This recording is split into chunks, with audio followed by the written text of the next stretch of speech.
All right, YouTube. I knew that I was going to be requested to cover the Oklahoma Satanist monument and the courthouse stuff, so I'll cover it now. It's a fairly clear principle of equal use of this public land.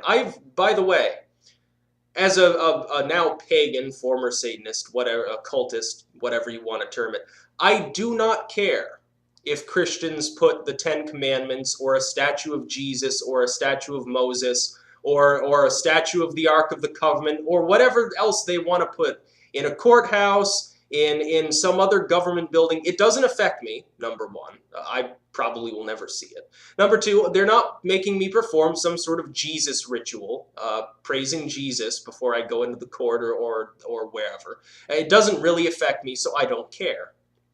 I can understand, however, the point of these Satanists and atheists and all the other groups suing to get their own monuments in here.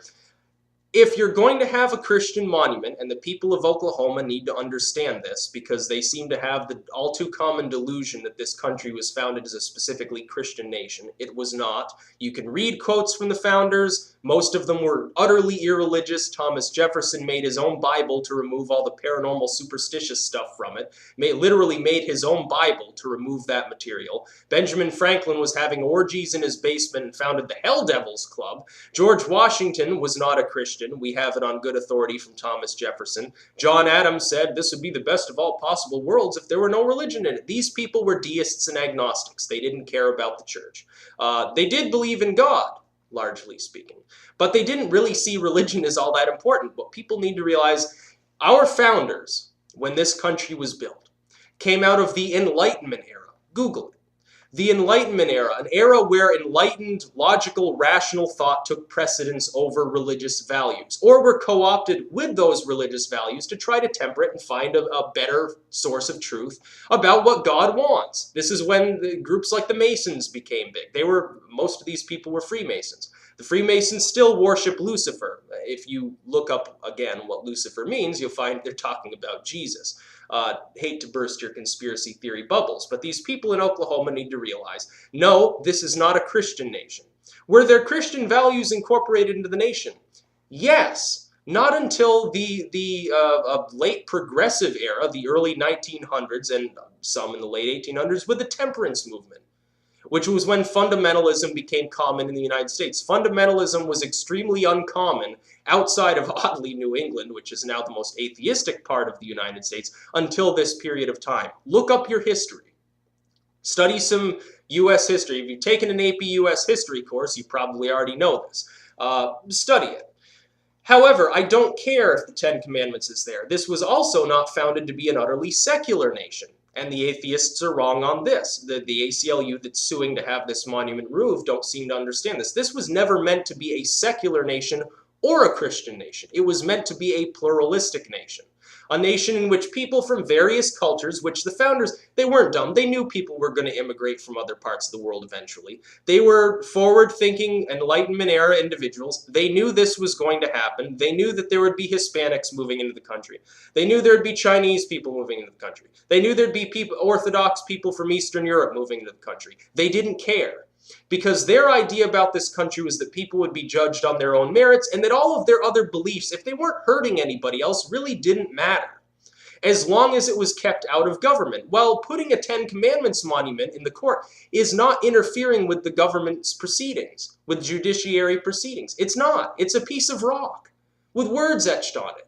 Any more than this Satanist statue, if it goes up, which I predict that it will, because clearly it'd be unconstitutional to block it, it's not going to interfere with anyone. It'll rustle jimmies, it'll bother the moralists, but is it really going to interfere with anything? No.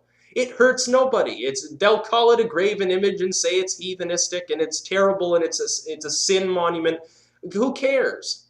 It doesn't matter. And what the moralists also need to understand is the United States in religiosity peaked in about the 1950s, right when we were worried that we were going to get blown off the face of the earth.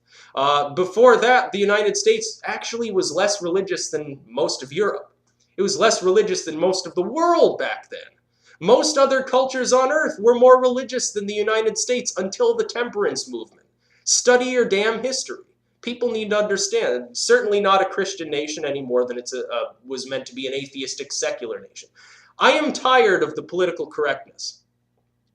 I see it as a greater threat. I see secular political correctness as even worse a foe than moralism, actually. And I say this as someone who is deeply, deeply against Christianity and thinks that it's the root of most of the evil in the Western world. I say this because if the politically correct sort of secular individuals take over, my spiritual beliefs can't be expressed in public. Theirs can't, the Christians can't, the Hindus can't, the Jews can't, the Muslims can't. The Sikhs can't, any of these groups, essentially self-censoring themselves because they're afraid that somebody will sue them or view them as evil or backwards. You can be spiritual and not religious. And I've said this before. I'm not religious. I don't go to church or some temple or worship out in the graveyards, but I'm still a spiritual individual. It doesn't really affect my views on things. My mind is ruled by logic and reason. Those are simply peripheral views that I happen to indulge in. It doesn't affect you. It doesn't affect anybody. If I wanted to put up a monument and I had the money to do so, I could do that. I could put it in any courthouse that I wanted, and it wouldn't affect you. What's really funny is that primarily these are people from other states that are interfering with this monument erection in Oklahoma. Now, I can understand the Satanists have, certainly, even though they're based in New York, have a right to put up their monument. To the atheists, I would say if you don't like the Ten Commandments, and you don't like Christianity being in the public square, compete with it. Like I said, competing ideas drives progress. It is the most simple, most elementary concept that you can possibly imagine, and it is one of the founding concepts of this country. Competition. Competing ideas will lead to the weaker, more inferior idea being disused. It will be crushed, or it will be lessened in strength over time. I see this happening with Christianity today. It's falling out of favor in the Western world. It's being replaced by paganism, which is inherently, I believe, morally superior, with secularism, which I believe is logically superior to Christianity, and with liberal Christianity, sort of deism, agnosticism, Unitarians and Episcopals and so forth, which I believe is superior on both counts. But that's not to say that I think that fundamentalists, who obviously erected this monument to the Ten Commandments in the first place, shouldn't have their say too. I think competition-wise, it's fairly clear, and the atheists should love this idea. It goes right along with evolution. With the process of natural selection. If you've got competing ideas, the best one eventually, given enough time, and a fair shake will win out. Well, what I would say is go pluralistic. Let all of these religious groups, and atheistic groups too, compete. Have their own monuments up. Go out and speak to the public. Do whatever they want, and eventually, given enough time, the ones that make more sense will grow. The ones that make less sense will decline. We've seen it before. Religions have been replaced by other religions over and over again. Philosophies come and go. Governments, empires, everything comes and goes. Entire races come and go.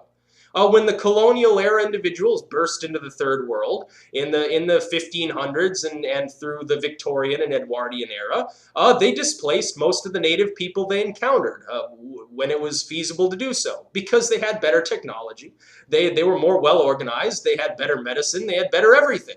They displaced them.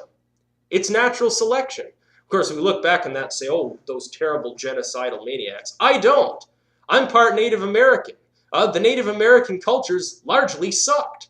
And I say they didn't have good technology. Part of it was simply the importation of disease. Do I think their culture should be wiped out? No, of course not. They should be given their land. It was rightfully theirs. They'd already settled, and be allowed to live in peace for however long they want to live there. But I don't shed any tears over the deaths of these people who were themselves warring amongst themselves for centuries, and nobody seems to want to admit that they did. They have some sort of noble savage bullshit going on. But this is natural selection. Let it happen. When you move to a completely politically correct secularized system, which you can see at work in the past in the USSR or China or someplace like that, which completely stamps on people's liberty, what you see, people suffer, number one. Good ideas get squished out in favor of shitty ideas because they're not being allowed to compete. Whatever some head honcho politically correct communist dictator bullshit artist says goes. You see it in Cuba, you see it in North Korea, you see it in the USSR, you see it in formerly communist China before the Gang of Four was displaced. You see it all over the world. You see it in fascist dictatorships. You see it everywhere. And it never works. Because competition is what works. Competition among organisms kept life alive on this planet through the process of natural selection for billions of years.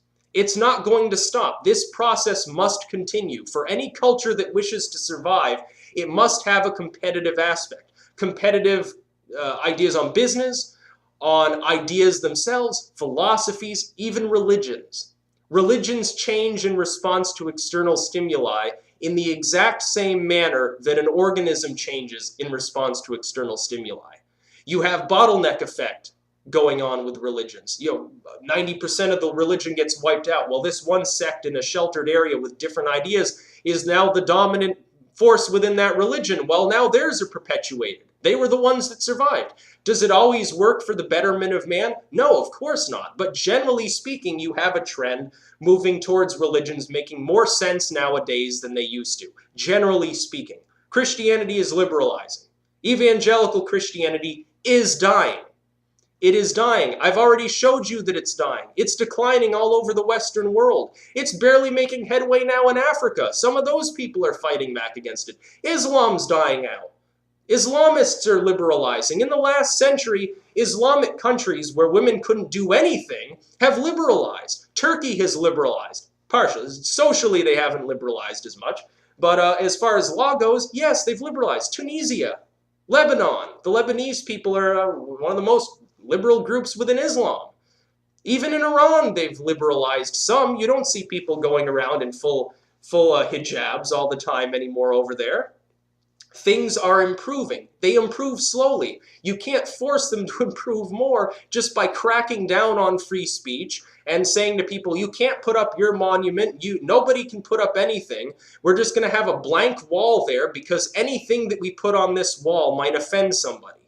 This is more sickening, more culturally disturbing, more destructive towards the very fabric of Western society and Western ideals upon which the entire Western world was founded than any moralist philosophy. It would be better for the Mormons to run the damn country than to have politically correct snobs running it. They're the most utter form of degenerate you can possibly think. They deny, these people all believe in evolution. I do as well, by the way. I'm not some backwards Tea Party Bible humper. But they believe in evolution, but they're not willing to let it, to watch it operate on a social level. They're not going far enough. They say, well, biological evolution's fine, but cultural evolution, it's terrible. And social Darwinism, cultural engineering, all of these buzzwords that they throw around, they don't even understand what it means. It works. It's worked for thousands of years. Cultures compete. Religions compete, even languages compete. You have Creole languages cropping up all over that compete with the main language of the society. You have that in response to some external stimuli. Let it happen. Let them put up their Satan monument. Let the Church of the Flying Spaghetti Monster put up a little metallic noodle strainer or whatever the hell you would call it. I don't know what the hell those things are called. By the way, Church of the Flying Spaghetti Monster had a heyday a little while ago. Some city council person became the first Pastafarian elected to office. Obviously, soon they'll have a governor and take over the U.S. and we'll all be a bunch of gay degenerates like the moralists think. But seriously, I don't care. I don't care what religious monuments you put up. Just put them up anyway. And if the courthouse tells you no, buy a property across from it and put up a 50-foot tall bronze statue of the devil. Really get them rustled. And when the Christians come to try to, melt it down or take it away or something, shoot them.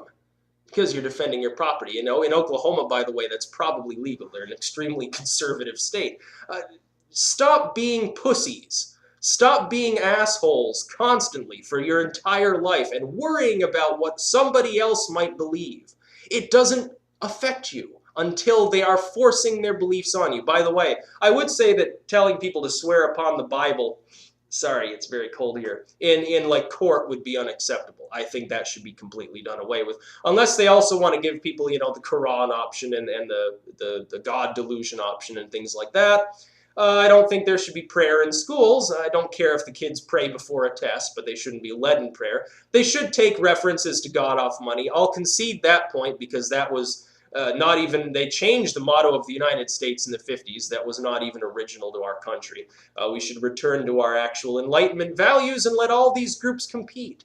And stop worrying that the sky is going to fall because somebody puts up a statue of Lucifer in a courthouse. Or worried that we're going to be crippled as a society because the Ten Commandments happens to be right next to it. And if the secular individuals worry so about this, put your own monument up. A monument to reason. Have a statue of some of our founders. Have a little Mount Rushmore mock-up. Have like Washington, Jefferson, whoever, and have little quotes below them saying how much they obviously despised Christian religion. Put it up as a monument. People will look at those quotes and say, I didn't know that. And they'll go research it on Wikipedia and Google and everything else. And then they'll come around to your view. Because they'll realize, well, I idolized George Washington. It turns out he was actually an agnostic. Do it. And stop worrying about what other people might